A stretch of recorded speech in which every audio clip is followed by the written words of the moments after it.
Welcome back, and we're here today with Parton Medeiros.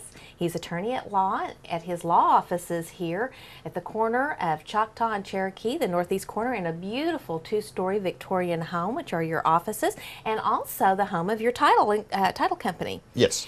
And I have done business with you throughout the years, as long as I can remember being in real estate, and you know your stuff. Thank you. How did you get started in the law business?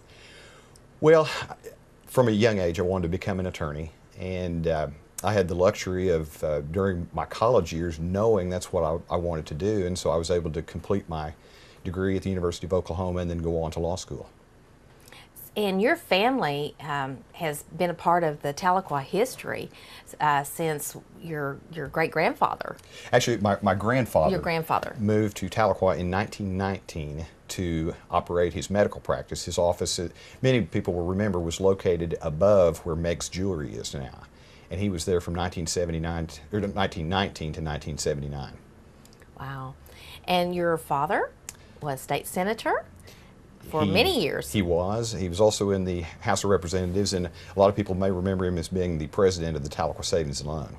Yeah, that's correct. Yeah. And you went to law school in a very special place. You were just telling me that story, and that was something I didn't know about you, and I thought that was really cool. It's kind of a trivia fact as far as I'm concerned. I began my law school education at the University of Oklahoma, and then had the luxury of doing a semester at Oxford University in England.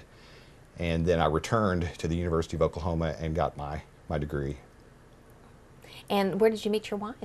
I met my wife at OU at the very beginning of our sophomore year there, and we've been together as dating or married for the last 28 years.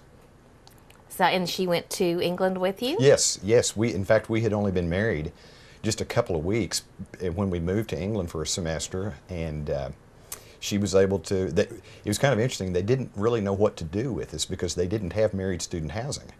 And so we actually spent a semester in the college's infirmary because it had its own bathroom.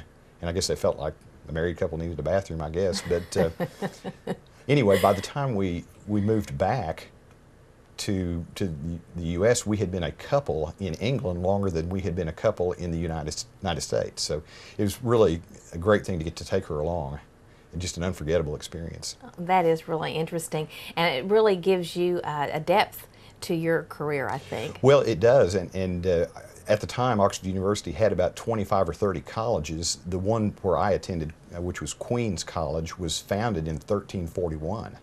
Which is 151 years before Columbus supposedly discovered the New World.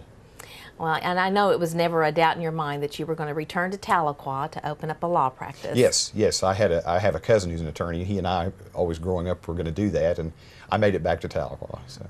He didn't, I take it. He is elsewhere. And so you've been in this beautiful building for how long? 16 years.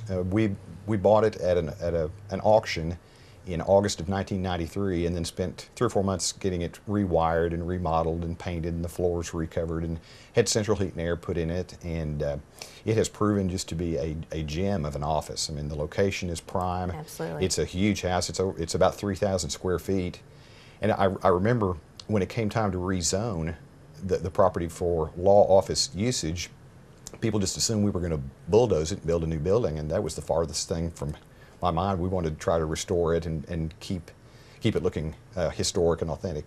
And it is one of the ways to come into Tahlequah on Highway 51, and it is nice to see, it's not too far from the Thompson House, and to see the older buildings still flourishing here as you enter Tahlequah. Right. And I think that's really nice that you saved I'm it. really proud of the fact we've been able to maintain it as such, and when people drive in, they may or may not recognize it as a law office. They probably do if they see the sign, but certainly they see it as a nice, big, fine home. And if you're curious, the house was featured on an earlier episode of Historic Tahlequah, and Beth Harrington, Miss Harrington, was able to determine that it was first occupied in March of 1910. So it just turned 100. Wow. So that is cool. It kind of goes back with your family then. Right, yeah. What I like is the fact that you have expanded your legal services to include a title and closing company. Yes. And that's so needed in Tahlequah. We are a robust community in the field of real estate, and I open and close your doors quite often. Yeah, thank you. And you have Rhonda Lee as Yes. your closer, and she does a wonderful job. And has it been a good experience for you? Oh, it's been wonderful. And you are right. It was so badly needed in this community. Rhonda Lee is just a fantastic closer. I've got Jennifer Harlow who does our processing work.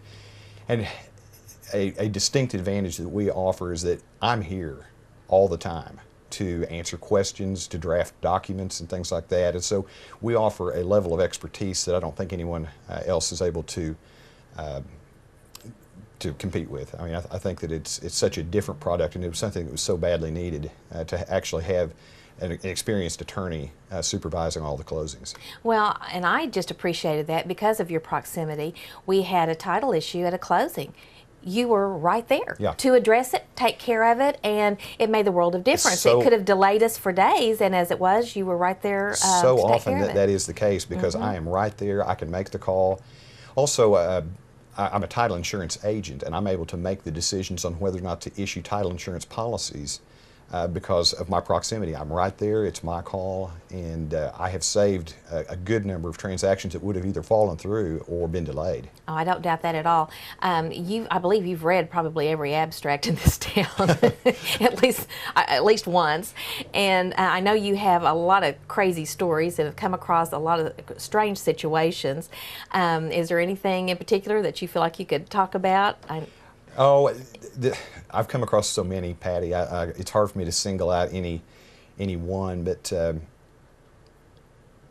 they're just so myriad. There's so many, and I know some of the more interesting ones we get into are boundary disputes. Oh yeah. And just the different things where it just was a given. For the old timers here, Right. and then when everybody new comes in and Well, they want to. the principal problem we have is that we have a flat measuring system that we Yes. use on our curved earth, and then you complicate that with the terrain of Cherokee County. People can't get fence posts where they need to be, and fence lines are off, and roads are off, and so we encounter things like that all the time. Well, and one of the reasons I brought that up is because I found that working with you, you are very patient. You talk in a language that we understand Right. as lay people, and that really makes our job, or at least mine as a realtor, and I'm sure as a customer, much more comfortable. Well, I think that's probably a byproduct of my teaching background. I have taught part-time at Northeastern for That's right. over 20 years, and I find that when you're discussing legal issues or trying to teach the law, you're better off just assuming that they don't really know anything and don't have any background in that area, Yeah. rather than assuming that they have an extensive knowledge of that. Well, Park, when we come back, we're going to take a break, and when we come back, we're going to talk about you being the Tahlequah City Attorney, Okay. and we'll be right back.